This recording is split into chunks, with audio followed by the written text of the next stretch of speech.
The Enigma of the Pale-Tongue Oxford, 1925. The first light of morning gilded the stone towers of the old university as Pierre Durand, dressed in his impeccable dark blue suit and neatly adjusted beret, stepped out of a taxi in front of the imposing Pembroke College.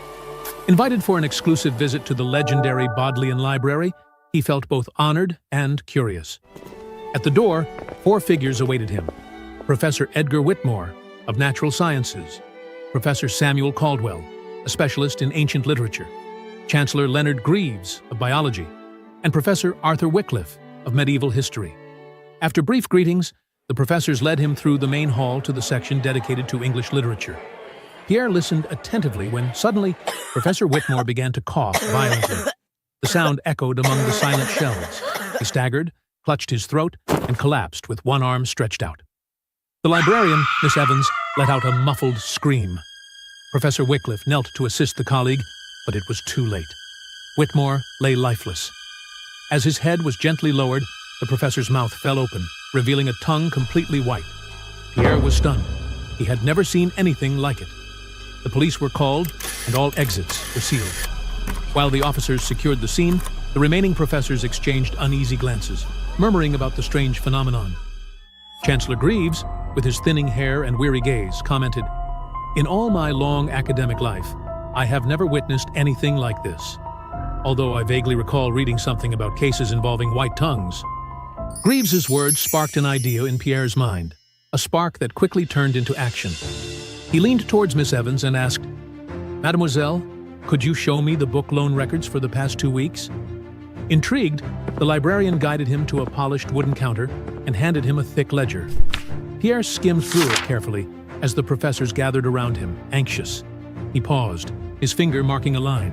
Reading aloud, he announced, "Silent essences, rare poisons of the ancient world.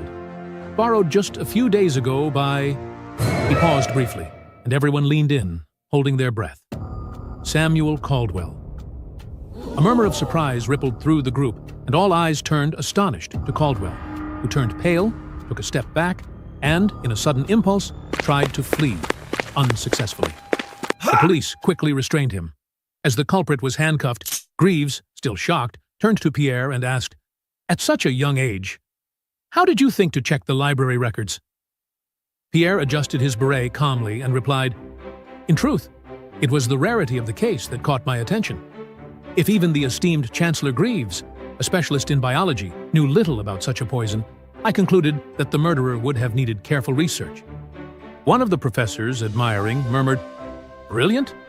Pierre smiled slightly and added, "Actually, the brilliance was the victim's." When Professor Whitmore collapsed, his finger remained extended, pointing to a book on the shelf. "The author, Samuel Caldwell. I only needed to find confirmation in the records." Another professor, with a tired smile, commented, "It's fortunate that you're only beginning your academic life, Pierre. You can understand even the dead, while we, at our age, barely understand ourselves." They all laughed softly, and the group resumed their tour of the legendary library under the golden light filtering through the Gothic windows. The end.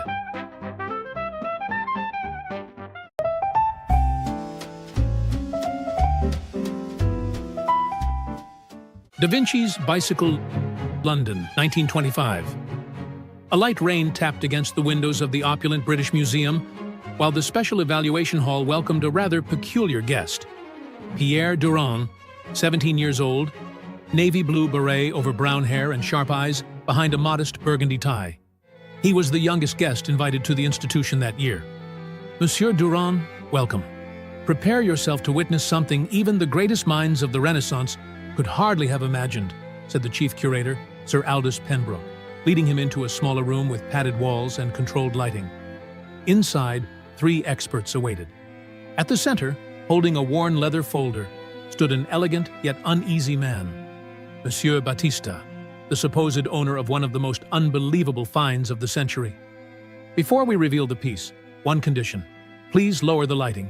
The paper is fragile, and strong light could damage it," he said, with a tone that hovered between authority and caution. The lights dimmed gently. Battista opened the folder with ceremonial flair and withdrew a yellowed sheet of paper. Everyone leaned in. It was, supposedly, a complete design by none other than Leonardo da Vinci, and astonishingly, it depicted a bicycle. Pierre held his breath for a moment. The lines were incredibly fine, the calculations precise, and the bicycle looked like something that wouldn't be fully realized until the late 19th century. Chain, frame geometry, fork trail, everything was there, flawless. Sir Pembroke was astonished. My God! If this is authentic, it will be an exceptional piece for the museum. But Pierre, silent, kept analyzing. He crossed his arms and stepped closer.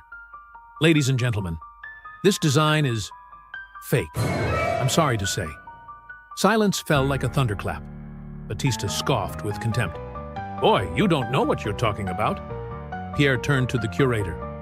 Sir Pembroke, look closely at the design and tell me, what's wrong with it? The curator examined the sheet for long seconds. I see no flaws. It's extraordinarily coherent. Pierre gave a faint smile. Exactly. It's perfect. And that's precisely what makes it suspicious. The curator's gaze faltered. Pierre continued. Leonardo da Vinci was brilliant, but also fiercely protective of his ideas. It was common for him to insert intentional errors in his notebooks, subtle flaws that prevented opportunists from replicating his inventions. The perfection of this design is, ironically, its biggest lie. Batista turned pale. This bicycle could be built today without a single correction, and that's something da Vinci would never have allowed. A true genius guarded his genius, Pierre concluded. The room fell into silence. Batista, cornered, tucked the drawing away without a word. Even so, Sir Pembroke cleared his throat. Nevertheless, I'll offer 10% of the original value. Not for authenticity, but for impact. Imagine the exhibition. Da Vinci's only perfect design. The controversy alone will draw crowds. Pierre was stunned. But you're buying a lie? Pembroke gave a wistful smile. I'm investing in curiosity. With ticket sales, we can fund real research, uncover true discoveries. A famous fake can support the pursuit of many truths. Monsieur Durand. Pierre glanced one last time at the false drawing, then at the man who tried to deceive them. And then, with a resigned sigh, he simply said, The world, it seems, has its own ways of being ingenious. The end.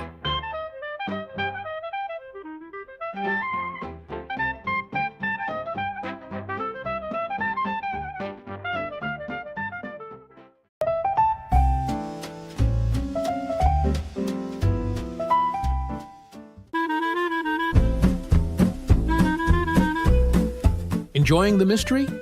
Then don't forget to like the video, subscribe to the channel, and leave us a comment. Your support helps keep the adventures of Pierre Durand alive. Thank you, and see you in the next case.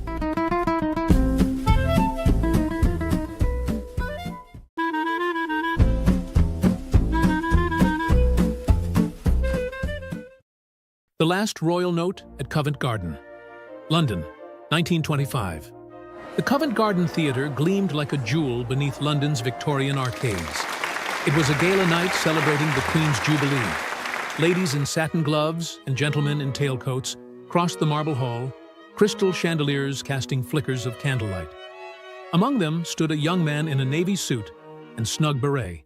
Pierre Durand, 17, future medical student, invited thanks to a friendship forged during a Paris-Calais train ride with the head of Crown Security. The evening's star, soprano Magdalena Bellini, was renowned for reaching the climax of Guglielmo Andrade's aria When Stars Fall with a power said to shatter glass. To keep electric bulbs from bursting, the theater had been lit solely by candles. The orchestra swelled, the choir soared, and the aria climbed toward its summit. One note, pure and possibly high, sliced through the air like a scalpel of crystal.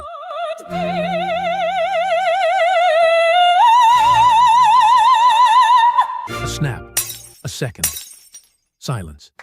The candles in the royal box extinguished. Darkness. Immediately, emergency candles were lit. Screams erupted. "The crown!" a court lady cried. "It's gone!" Doors slammed shut. No one in or out. As guards formed a cordon, Pierre stayed close to his friend, the security chief. The Queen, composed, said, "The instant the lights died, I felt the crown lifted from my head." Lord Ashcombe whispered. "No one saw a thing, Your Majesty." It was pitch black. Pierre frowned. Candles. Shards of glass glittered on the carpet. One perfect note. And darkness. "We assumed candles meant constant light," he murmured. "Indeed," the chief said under his breath. Pierre drew a steady breath. "Imagine I wore a glass eye," he began softly. "If it shattered mid-performance, I'd simply close my lids and pretend to sleep, hiding the ruin." The Queen looked at him, intrigued. "What are you trying to say?" Let's for a moment imagine that, at the height of a performance, the crown jewels, if made of flawless glass, were fractured by Bellini's high note. That would mean the candles were not extinguished to cover a theft, but to hide the shatter, to preserve the illusion. Let's be honest, no one could extinguish a candle by hand without being noticed, unless there was a greater reason. In my view, the candles were extinguished deliberately. The Queen's shoulders slackened. "During the Great War, we traded the true jewels for weapons and provisions," he whispered. "They fed soldiers, secured our sovereignty." Pierre bowed. "Your Majesty, the people value those who fight for them, even more so when done in silence. That choice demands more courage than 1,000 coronations." The Queen smiled, but it was a melancholic smile. "If this is revealed, the people may indeed admire me as a person, acknowledge my courage and the sacrifice. But beyond my figure, there's something greater, the spirit of the realm, and that must remain strong and intact. That is why the secret must remain hidden." She turned to Pierre. "Now that you know the secret of the British monarchy, I'm afraid you must." Pierre froze and thought quickly. Guards advanced. "With all due respect, there's no need for that. Your stance doesn't inspire fear in me, Your Majesty, but reverence. And with your permission, I would like to consider this a secret between friends, and a silence I will carry, not as a burden, but as a moral vow and a deeply personal allegiance." After a tense pause, she raised a gloved hand. "I shall consider." Near dawn, the royal entourage departed quietly. 2 guards escorted Pierre to the carriage. In his vest pocket lay a shard of emerald-rimmed glass, proof of what had shattered and of what must never be revealed. The end.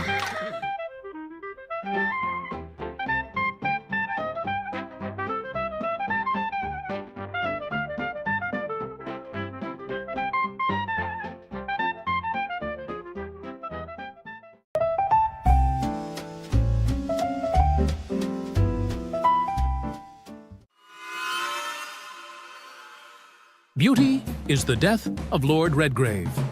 London, 1925.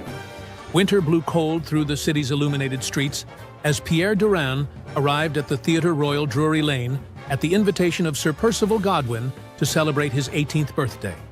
The evening's play starred the most beautiful actress in all of Europe, Madeleine Dufresne. After the performance, Pierre and Sir Percival Godwin went backstage to greet the actors. Madeleine, enchanting, invited them to join the cast for dinner. Pierre accepted without hesitation. He was already hypnotized by the actress's beauty and charm. During dinner, between laughter and glasses of wine, Madeleine gently mentioned she was trying to divorce Lord Redgrave, but he refused.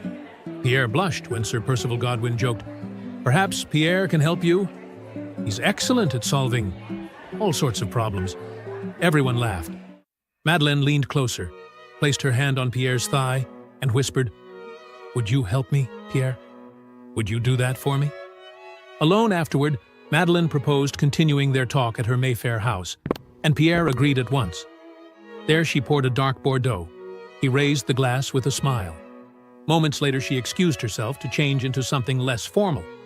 As soon as the door clicked shut, Pierre quietly decanted half the wine into an empty goblet and slid it behind the cut-glass decanters in the china cabinet. Madeleine returned in provocative lingerie.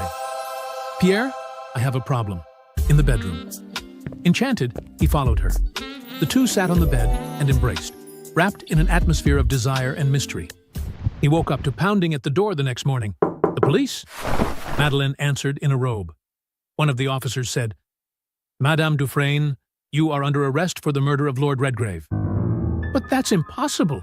I didn't leave the house all night." The officer raised an eyebrow. "Is there anyone who can confirm that, madam?" At that moment, Pierre appeared, arriving in the room still hurriedly dressing. His hair was tousled, his eyes half closed. He looked around, dazed. "He was with me all night," Madeleine said firmly, turning to the officer. Back at his hotel in Bloomsbury, something gnawed at Pierre's mind. That night, he returned to the theater. After the show, he confronted Madeleine. "I can't be your alibi. I don't remember anything." She smiled, teasing, "Oh, Pierre, you were wonderful. Don't remember? Maybe I can help jog your memory." They returned to her house. Madeleine led him to the bedroom. After Pierre had shown all the vigor of his youthful hormones, she was breathless and asked for a break to recover. Pierre went to the cabinet, took out the glass he had hidden, poured half of it into another glass, keeping the rest hidden, and offered it to her. She drank it eagerly. Within minutes, she fell asleep. Knock, knock, knock. A loud knock at the door. Madeleine awoke still drowsy and unsteady, threw on her robe, and opened the door. "Police. Madame Dufresne, we have a warrant for your arrest." She looked at Pierre. "Pierre, tell them we were together." He calmly replied, "I'm afraid I cannot. You brought me here to be your alibi, drugged me, and thought I'd prefer the glory of having slept with you over the truth. But I'm afraid I prefer the truth." She panicked. "You can't prove anything."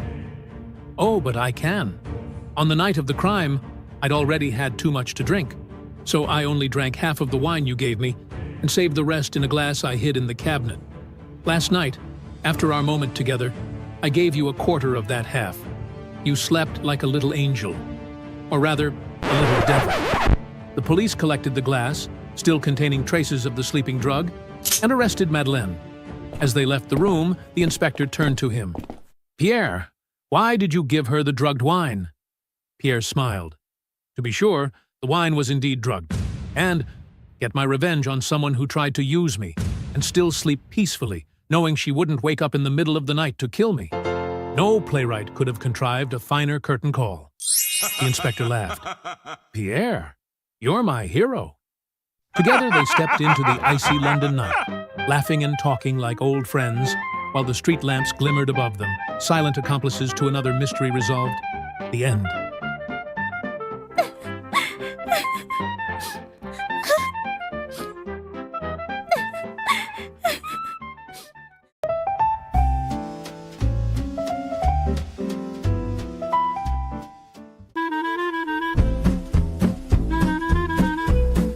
Enjoying the mystery? Then don't forget to like the video, subscribe to the channel, and leave us a comment. Your support helps keep the adventures of Pierre Durand alive. Thank you, and see you in the next case. The Vanishing of Socrates' Bust, Scotland, November 1925. The biting wind swept across the hills of Aberdeenshire as Pierre Durand arrived at Balgowan House, accompanied by Inspector Bernard Fawcett. Both had been invited by the Graham family for a weekend in the Scottish countryside. Rest, scenery, and a bit of good conversation. The house, a well-preserved historic property, displayed its stone walls and large windows overlooking the green fields of the region. During dinner, Sir Ronald Graham, master of the house, proposed a card game for a few innocent pounds. Pierre noticed, as they played, that Sir Ronald took the game far too seriously, showing clear skill with the cards, like someone well accustomed to playing cards. After the game, everyone was invited to admire the bust of Socrates, a magnificent piece of white marble, finely sculpted, depicting the Greek philosopher with impressive realism and serenity. In the main hall, under a golden beam of light, the piece rested on a pedestal, solemn and imposing. Conversations and whiskies followed. Some guests remained in the library or the games room. Others, like Pierre and the inspector, went upstairs to rest and prepare for the next day's plans. At 2 a.m, Pierre was awakened by the sharp sound of breaking glass. He put on his dressing gown and went downstairs. Lights came on, and confused guests emerged. Some came down the hallways. Others emerged from the library, alarmed. In the hall, the pedestal stood empty. The bust of Socrates had disappeared. Sir Ronald claimed someone had stolen the bust, breaking the window to get in. The police were called, and Pierre remained silent. observing and listening closely to the testimonies. Professor Aldous said, "I heard the glass, then footsteps. When I arrived, everyone was already here." Lady Margaret said, "I was in the room. Ronald woke me. I would never leave the bust out of sight, but he wanted it displayed for the guests after dinner." Sir Ronald said, "I was in the study. I ran when I heard the noise. I saw the broken window, but the bust was already gone." Lord Edwin and Miss Elspeth said, "We were in the kitchen, having biscuits and milk. We only heard the noise." Mr. and Mrs. Whitmore, with Dr. Lennox, said, "We were in the library talking. We heard a crack, then screams. No one passed through there. Everyone's alibis matched. Too perfect, almost as if rehearsed." Pierre stepped out onto the veranda. The wind was cutting. He approached the broken window, shards of glass, outside. He called out to his friend, Inspector Fawcett, and the others. "When a window is broken from the outside in, the glass falls inside. Here, it's on the outside. It was broken from the inside out." Silence. Sir Ronald turned pale. "Since the window was broken from the inside out," Pierre continued, "that tells us the culprit is still among us. But who? The alibis fit together too neatly, like links in a chain. One supports the other, which leads me to believe they were all involved." A murmur of astonishment swept through the hall. It was a meticulously staged scene, Pierre concluded, a carefully prepared theater, so that the inspector and I would witness a theft that never happened. And who would doubt the testimony of a man from Scotland Yard? Sir Ronald lowered his eyes. The motive was clear: a gambling addiction, debts piling up, and the lure of insurance money to settle them. In front of everyone, Sir Ronald confessed. He apologized and, in silence, returned the bust of Socrates to its pedestal. Later, alone with Pierre, Inspector Fawcett asked, "How did you know they were all involved?" "I only knew the culprit was still in the house. I made the collective accusation on purpose. Not because I was certain, but to observe the reactions. If I were wrong, I expected to see indignation, protests, denial. Instead, what I saw on every face was discouragement, like people who know they've been found out. That was enough." The inspector laughed. "You didn't just kill two birds with one stone, you took out the whole nest." Pierre smiled faintly. "Gambling addiction is a silent disease. It drives men to despair. Maybe, with a chance, he can recover." "We'll see, Pierre. We'll see," Fawcett replied, and the two walked silently along the damp trails of the Scottish countryside as the morning mist began to rise over the hills. The end.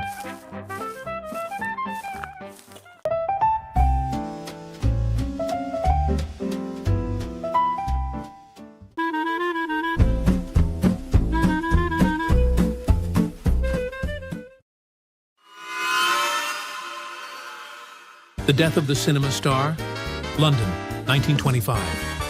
The elegant facade of the Royal Regent Theatre gleamed under the spotlight. It was the premiere of The Secret of Shadows, a highly anticipated British film. A select group of guests filled the velvet seats. Among them, Pierre Durand, invited by the studio owner after earning a notable reputation at Oxford. The leading actress, Margaret Wells, arrived radiant on the red carpet.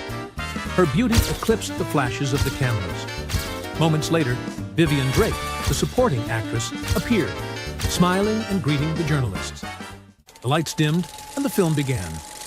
After the final applause, the guests moved to the theater's foyer, adorned with golden chandeliers and velvet curtains, exuded the scent of flowers and champagne. Trays of canapes circulated discreetly. The air buzzed until a scream sliced through it like a blade. "Maggie is dead!" Pierre rushed toward the side room. The actress lay pale upon the floor, a champagne glass tipped beside her. A small bruise revealed the cause. Inspector Graves took control of the scene. It was soon determined: death by a blunt blow to the head. The doors were immediately locked. No one would leave until everyone had been questioned. The statements unfolded, one by one. The director declared, "I was with my secretary in the men's room. We neither saw nor heard anything." The secretary confirmed, blushing slightly. "Yes, we were about to return, but got a bit distracted." Richard Hale, who had played Margaret's romantic partner in the film, said, "I was starving and went to the kitchen for more canapes. I spent quite a while there." The composer of the score stated, "I was speaking in the foyer with Margaret's husband. We were discussing the score for the next film. Margaret's husband added, "Indeed, we stayed together the entire time." The producer reported, "I was with the studio owner discussing future projects." The studio owner confirmed, "Exactly. We were together at the reception." The supporting actor said, "I stepped out to give interviews and greet some fans." The projectionist explained, "I remained in the projection booth. I took the opportunity to review a book for my exam." Then, Vivian Drake, her voice steady, stated, "During the reception, I went to the ladies' room, washed my hands, and returned." Lastly, the theater attendant reported, "Before the reception, I placed a new package of paper towels in the ladies' room." There was something off in Vivian's account. As the questioning continued, he discreetly approached the theater attendant. "How many sheets are in each package of paper towels?" 150, monsieur. The packages are always sealed." Pierre whispered a request. Minutes later, the theater attendant returned, carrying a bundle of neatly removed paper towels and a waste bin. Without delay, Pierre asked everyone to gather. His calm voice cut through the murmur. The audience fell silent, as if witnessing the final act of a great play. "Ladies and gentlemen," Pierre began, "everyone here has an alibi, except one." His gaze rested upon Vivian Drake. "Madame Drake, you claimed you went to the restroom and washed your hands. But did you really?" He then addressed the theater attendant. "As you told us, monsieur, you prepared the ladies' room before the reception. Could you please repeat for everyone what that preparation entailed?" "I placed a new package of paper towels in the dispenser, sir." "And how many sheets does such a package contain?" "A sealed package contains 150 sheets, monsieur." "And you brought the things I asked you from the ladies' room here?" "Yes, monsieur. I brought them all." Pierre then turned to the guests and, with a theatrical gesture, began counting the sheets. 1, 2, 3, 149, 150. All the sheets were intact. Vivian crossed her arms, her voice trembling, though she struggled to maintain her composure. "The manufacturer may have packed more than 150 sheets. There's a margin of error. This proves nothing." Pierre offered a slight smile. Without a word, he stepped forward and, with a sharp motion, kicked the waste bin that the theater attendant had brought from the ladies' room. It toppled, slowly spinning until it came to rest on its side, producing only a hollow sound. No sheets, no trace. He turned to the guests and stated firmly, "Even if there had been an extra sheet, it would still have been discarded here. The fact that all the sheets remain intact and the bin is empty proves that Madame Drake never went to the restroom as she claimed. She lied and is the only one without an alibi at the time of the crime. Therefore, she is the only one who could have attacked Margaret." Vivian staggered, her hands covering her face. "This proves nothing. But the words failed her. At last, sobbing, she fell to her knees. "I hated her, always in the spotlight. I would never be a star while she lived. We argued. I pushed her. She fell." The confession shattered the tense silence of the room. One shove, an impulsive act, a final act of envy. Inspector Graves gestured, and the guards approached, escorting the actress away. Relieved, he shook Pierre's hand. "How did you know the sheets would be intact?" Pierre smiled discreetly. "It was a carefully stacked deck. I asked the theater attendant to bring exactly 150 sheets and an empty bin. That way, the result of the count would leave no doubt." The inspector let out a brief sigh. Horrible to see such a talented woman with blood on her hands. Pierre added, a glint in his eyes. Worse still would have been if she had truly gone to the restroom and not washed her hands. Blood and bacteria? What a dreadful combination. Muted laughter rippled through the hall as the night's tragedy reached its denouement with a touch of ingenuity. The end.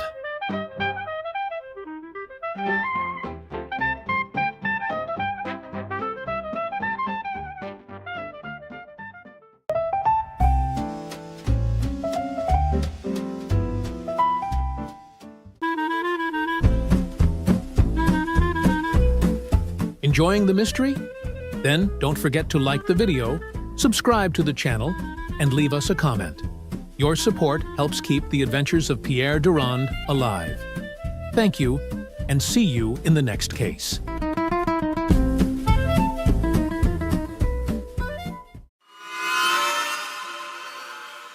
The Case of the Counterfeit Note, St. Albans, England, 1925.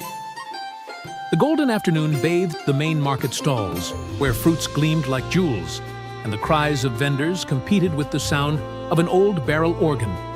Pierre Durand, 18 years old and keen-eyed beneath his navy blue beret, walked casually, absorbing the aromas and British accents, until a commotion pulled him off course. In the small bookshop on the corner of the square, a middle-aged man argued with the clerk, while a police officer tried, without much success, to intervene. "I'm telling you, this note is a counterfeit," exclaimed the bookseller, holding a banknote by its edges, as if handling something filthy. "And I'm telling you that's not the note I gave you," retorted the customer. "You swapped it for that one." The officer scratched his head, hesitant. Pierre stepped forward.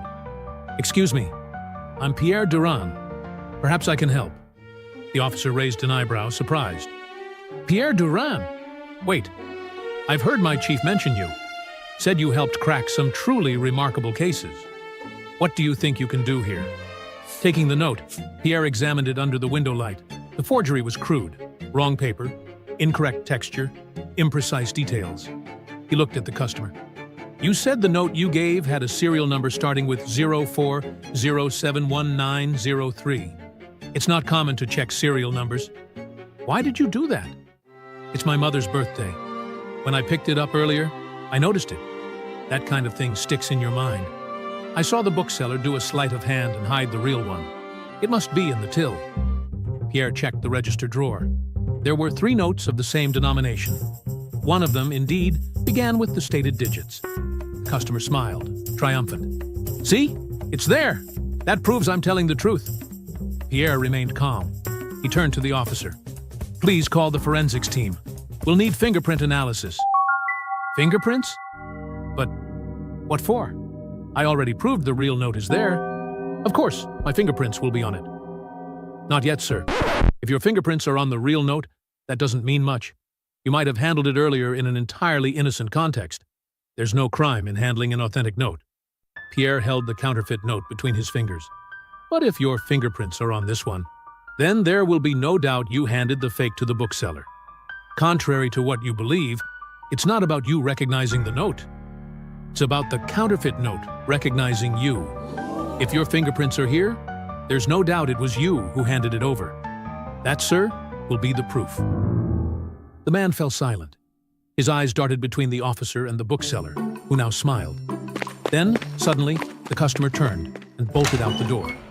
The officer gave chase. The bookseller, still trembling, expressed his thanks. "How did you know he was lying, even with the correct serial number?" Pierre adjusted his beret. When someone is too sure about a specific detail, even before it's verified, they usually want to control the narrative. He knew the note would be in the till because an accomplice had probably used it earlier. The plan was simple: hand over a fake, mention a memorized serial number, and pretend to be the victim of a swap. The bookseller muttered, "You seem to have a sixth sense for these things." Pierre smiled. As he left the shop, the bookseller caught up with him carrying a small package. A gift. A book on esotericism. "Maybe it explains your gift?" Pierre chuckled, a bit awkwardly, unsure if the gesture was sincere or a jest, and accepted it. "Thank you," he said with a polite nod, and he walked away down the street, the book tucked under his arm. Yet another quiet trophy from a mystery quietly undone. The end.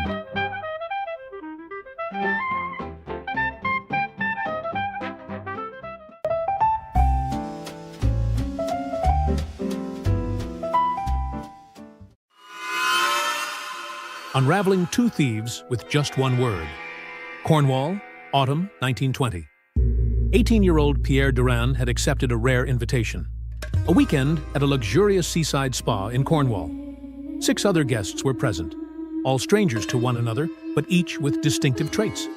There was Mr. Auguste Fontaine, a middle-aged man always carrying a book of French poetry and wearing a reserved expression. Lucy Reynolds, an elegant young English socialite with a passion for gardening and a gentle smile. Thomas Montgomery, a cheerful man with a stutter, whose stammering was regarded as a charming quirk. Dr. Sarah Bennett, a retired physician with a keen eye and calm voice, accustomed to attending to every detail. Lord Henry Blackwood, a charming English aristocrat and enthusiastic tennis player with refined manners. And Paul Larkin, an artist and dreamer, his hands stained with paint and his spirit creative. On Friday night, there was a light reception featuring healthy bites that made Pierre discreetly frown as he observed the guests. They exchanged trivial conversations and stifled laughter before retiring to their rooms. The next morning, as everyone gathered in the lounge for breakfast, a scream pierced the quiet. A pale hotel staff member trembled as she announced, "The office safe has been broken into. They've taken everything."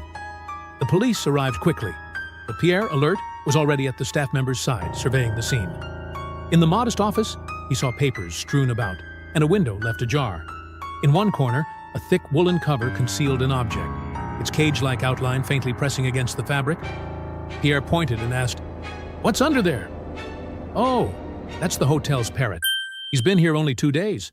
We forgot to remove the night blanket this morning in all the commotion." Pierre smiled and inquired, "Has anyone stayed here before?" It's everyone's first visit." Pierre's eyes widened with satisfaction. "Excellent." He asked the inspector to gather all the guests in the dining room. When the group was seated, Pierre entered slowly, carrying something wrapped in fabric, heightening the tense anticipation. He paused dramatically, letting the silence deepen the suspense before speaking. "Meet our most unlikely witness, who saw nothing but heard everything." With a decisive gesture, Pierre pulled away the fabric, revealing an ornate cage in which a young parrot sat, its curious eyes fixed on the audience. The guests exchanged bewildered looks. Fontaine raised an eyebrow. Lucy bit her lip, anxious. Lord Blackwood stiffened, and Montgomery shifted in his chair, fiddling with his cup of tea. "A parrot can mimic sounds with remarkable accuracy," Pierre said. "It even picks up on tone and emphasis." He scanned the room and addressed one guest. "Mr. Fontaine, what did you do after dinner?" Pierre asked calmly, pronouncing Fontaine in a louder tone. "I went to read in the lounge." Then he turned to another. "Miss Reynolds?" he repeated normally, raising the name Reynolds slightly. "I walked in the gardens." Finally, he faced Lord Henry Blackwood. "And you, Lord Blackwood?"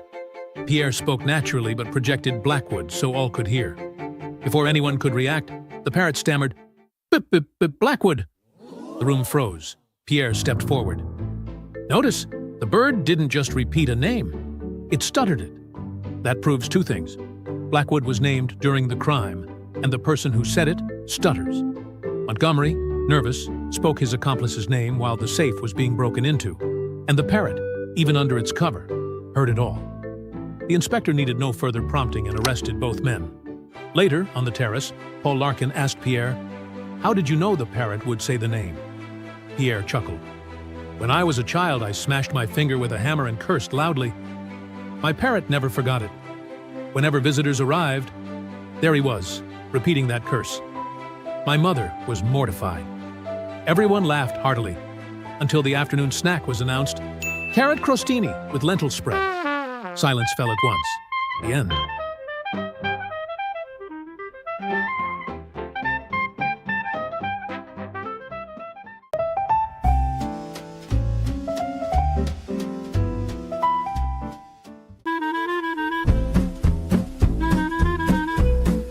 Enjoying the mystery?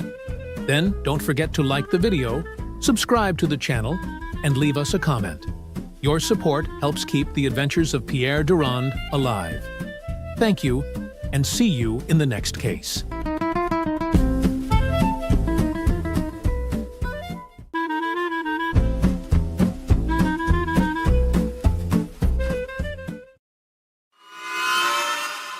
Who's the Spy in Monte Carlo? Under the cover of a London street at night, Pierre Durand was ambushed, blindfolded, and taken to the headquarters of the Secret Intelligence Service. There, he received a mission: travel to Monte Carlo and identify, among 5 VIPs, Geneviève Charpentier, Victor Chevalier, Edouard Bellec, Paul Lambert, and Alma Bertrand, which one was the spy betraying the crown. His youthful face, still unknown to the public, granted him free access to the Royal Hall of the Monte Carlo Casino without arousing suspicion. Guided into the Royal Hall, Pierre slipped the invitation into his pocket and approached Geneviève Charpentier.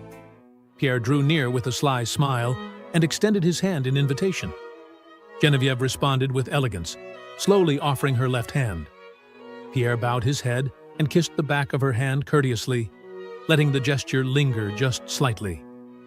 "You are far too young to court women so directly," whispered Geneviève, her eyes fixed on him. "But perhaps I should make an exception." Pierre held her gaze for a moment, maintaining his provocative tone. "Perhaps we are both exceptions tonight." After their brief encounter, Pierre stepped away, leaving Geneviève intrigued, and made his way to the next suspect. Leaning against the buffet, Victor Chevalier's portly frame shifted subtly as he observed the guests before speaking in a calm voice. "My greatest adventure was a weekend at a friend's estate, where we sampled a variety of French dishes." Victor's limp handshake confirmed his limited mobility. In the center of the hall, Edouard Bellec drew attention in an exuberant outfit and dramatic gestures. "You are the life of this event," said Pierre, approaching with evident admiration. "It is not just me. It's my art that moves people." "Art is the best way to transform them," Edouard replied in an affected tone. All eyes continued to follow his flamboyant persona. By the roulette table, Paul Lambert watched the game with focused intensity. "What's the best strategy to win at roulette?" asked Pierre, noticing the slight tension in Paul's shoulders and the distant look he avoided meeting. Paul shrugged with a non-committal tilt of his head. "Strategy? I have none," he admitted. "I just pick a number and hope for the best." In a quieter area of the Royal Hall, Pierre spotted Alma Bertrand seated on a sofa, detached from the buzz around her. "I prefer moments of calm," Alma confided with a sigh. "I had my fill of excitement while my husband was alive." After the event concluded, the Secret Service agents escorted Pierre to his hotel room, and once inside his hotel room asked him, "Who is the spy?" Pierre pulled the invitation from his pocket, studied the crest, and sighed. "It's Geneviève Charpentier." The agents exchanged skeptical glances until one of them asked, "And how can you be sure it's her?" Pierre straightened his posture and answered calmly, "Victor Chevalier is too big and too lazy to climb, flee, or hide. Edouard Bellec loves being noticed, and a spy wants only to go unnoticed. Paul Lambert has strength, but lacks the intellect to strategize or adapt. And Alma Bertrand is at a stage in life, after the loss of her husband, where she seeks peace, not adventure." The agents fell silent, absorbing the logic laid out by the 18-year-old, but one of them pondered, "That eliminates the other suspects, but it doesn't guarantee she's the spy." Pierre explained that when he took Genevieve's hand and kissed the back of it, a courteous, brief gesture, he felt subtle calluses at the base of her fingers, exactly where one would press a gun's grip and squeeze its trigger. My direct approach, combined with the age difference, made her feel in control. She let her guard down, thinking she was playing with an innocent boy. The agents exchanged looks again, and one asked, "Are you certain?" Pierre raised an eyebrow, crossed his arms, and replied, "If you wanted absolute certainty, you shouldn't have asked a lad fresh out of school to do your job." Silence. The agents traded hesitant glances, unsure whether to place full trust in Pierre's words. The end.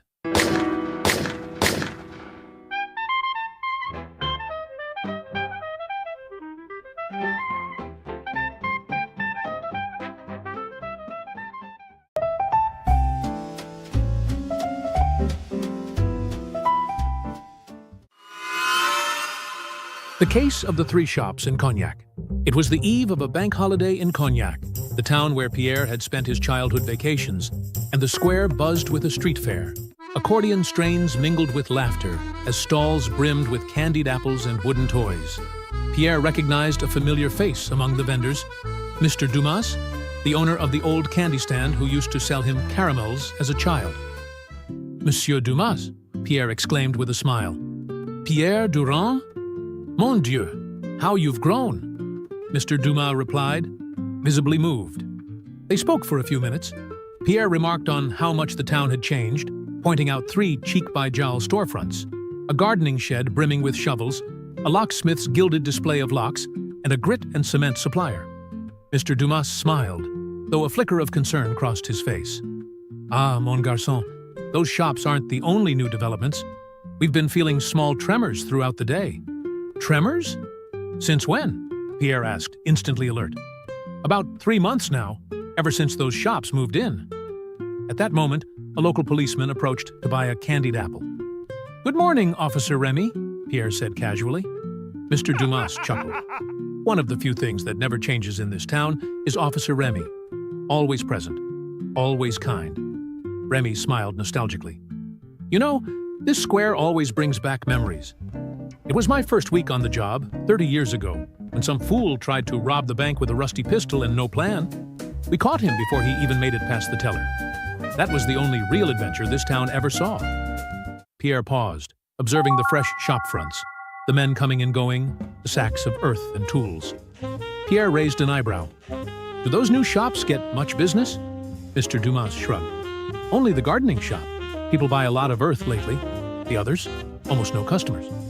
Pierre said, if we want to keep that spotless record, we need to investigate the gardening store. The officer's eyes widened. But you're saying the shop is part of a plan to rob the bank? That's serious. He scratched his head, nervous. Without a warrant from a judge, I can't do anything officially. I'd need concrete evidence. We don't have time to wait for warrants, Pierre said urgently. The robbery will likely take place tonight.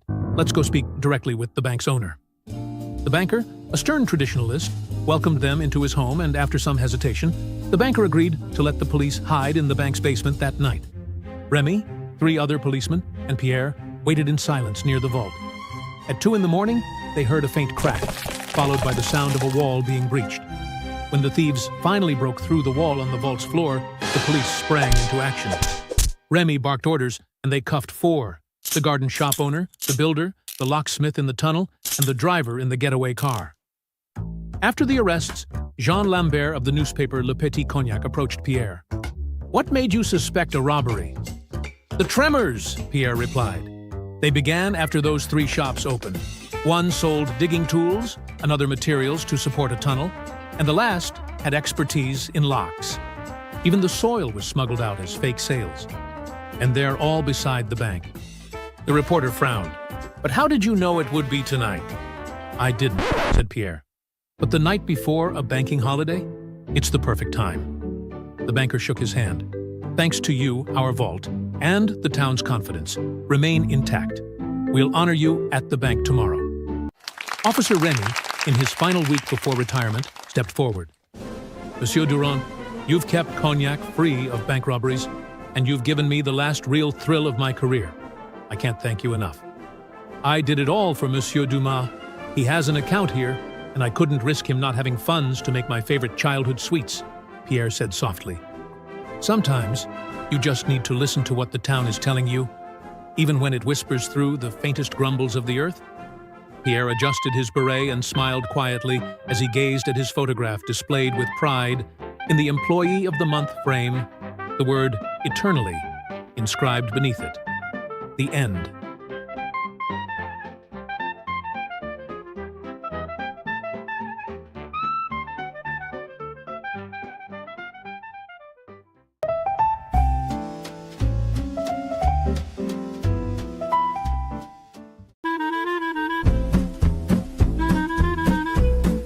Enjoying the mystery? Then don't forget to like the video, subscribe to the channel, and leave us a comment. Your support helps keep the adventures of Pierre Durand alive. Thank you, and see you in the next case.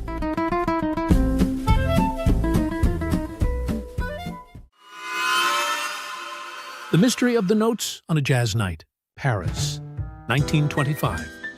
The red lights of the Fair Écarlate flickered in the mist of the early morning, while the smoke of cigarettes and the scent of cognac hung in the air.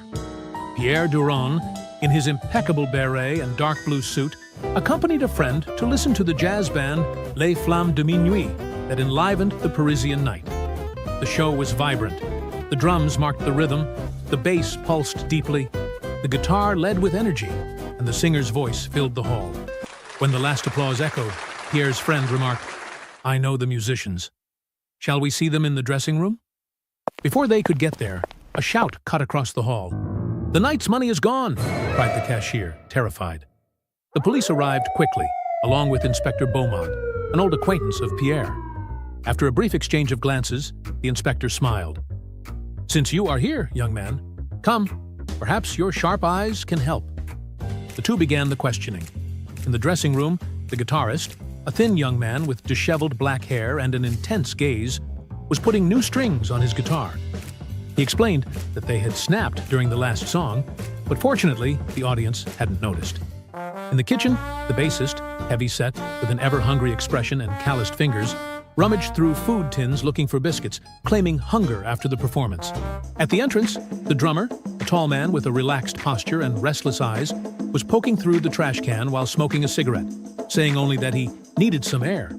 And finally, at the bar, the singer, an elegant young woman wearing a tight dress and with a velvety voice, adjusted her skirt and ordered a dry martini. When all had been questioned, the inspector sighed. "Nothing makes sense? And you, Pierre?" Pierre adjusted his burgundy tie and replied calmly, "I believe I know who the thief is and where the money lies."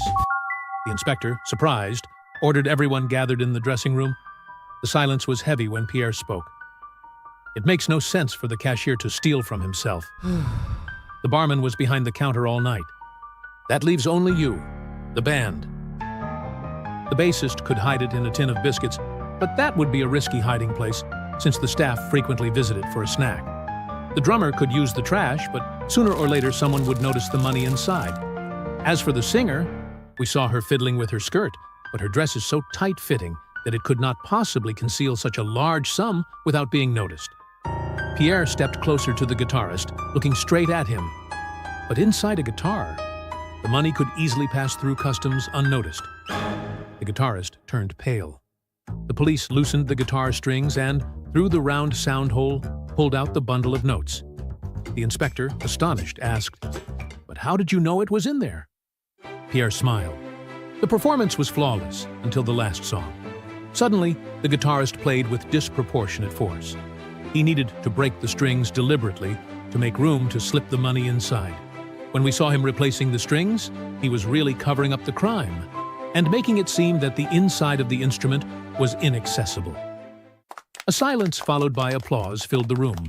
The singer, amused, winked at Pierre. "I'll compose a song in your honor, mon amour.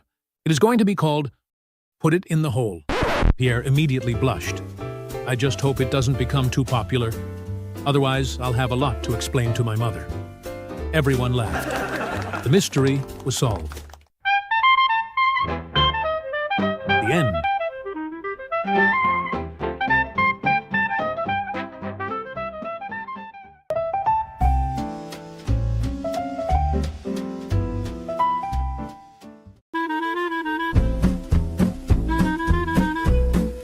Enjoying the mystery? Then don't forget to like the video, subscribe to the channel, and leave us a comment.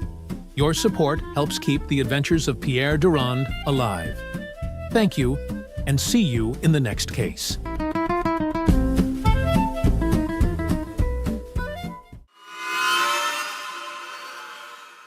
The Beauty of Cold Logic.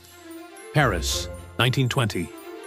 The January wind came thin and persistent, and the city's fireplaces barely broke the cold in one's bones.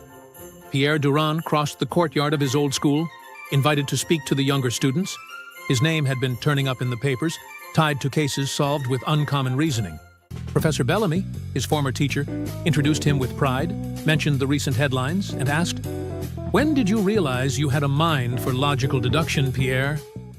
Pierre took a deep breath. "I was back in my second year. The room, the chill, the desks, everything exactly as it is now." The heating had broken down. It was one of the coldest winters on record. Fogged up panes, numb fingers. On Bellamy's desk, a red apple, a gift from a diligent student. The headmaster called him to the office. He stepped out for a few minutes. As soon as the door closed, Jules, the class troublemaker, stood up, walked to the desk, and started eating the apple. 2, 3 bites. Classmates whispered for him to stop. He threatened anyone who complained. Hearing footsteps in the corridor, he dropped the apple core and ran back, throwing himself into his seat. Bellamy came in, saw what was left of the fruit, and didn't lecture. He simply said, "Up, everyone!" The class sprang up, fear and silence snapping into place. Bellamy then walked slowly between the rows. He lightly brushed a hand over each seat. When he stopped behind one of the chairs, he stared at the student sitting in it and said calmly, "To the headmaster's office, Jules. Now, I hope the apple was worth the punishment. No telltales, no peel in a pocket. Only silence and startled looks. Glances crossed, whispers sprang up. How did Bellamy know it had been Jules? When the opportunity came, I approached Bellamy and asked in a low voice, 'How did you know it was him?' Bellamy smiled and explained, 'The room was freezing, Pierre. In that cold, the wood kept the body's warmth for minutes. The palm is enough to tell. When I had everyone stand, I ran my hand over the seats. Most still held the warmth of whoever had been sitting, except one. Jules's was cold, ice cold, like someone who'd been away long enough to eat an entire apple.' I was amazed at the clarity of the reasoning. A simple, almost invisible gesture revealed what eyes could not see. In that instant, I understood that we often trust our eyes too much, when other senses, like touch, can reveal the truth just as well. A girl raised her hand, amused. I went through something similar the other day. I arrived early. It was just me and one classmate. I smelled a fart. I asked if it was him. He denied it. I knew it hadn't been me, so it had to be him. If only my sense of smell had been turned off. The class laughed. Pierre nodded. Deduction by elimination, mademoiselle. Keep that. It will give you good stories. The bell rang. In the corridor, Pierre said goodbye to Bellamy and stepped out into the courtyard, certain he had planted good seeds there. The end.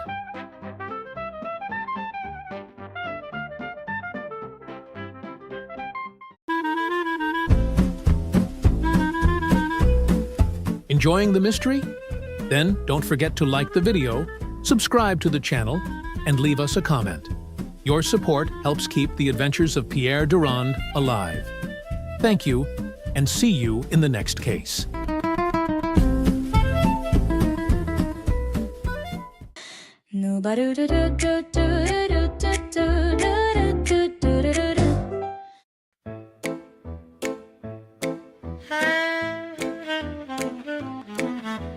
Door swings wide, bell goes ding. Dust on boots, that crooked grin. Neon hum, my jaw goes hard. You brought your storm into my yard. I changed the locks, I cleaned the slate. You missed the train, you show up late.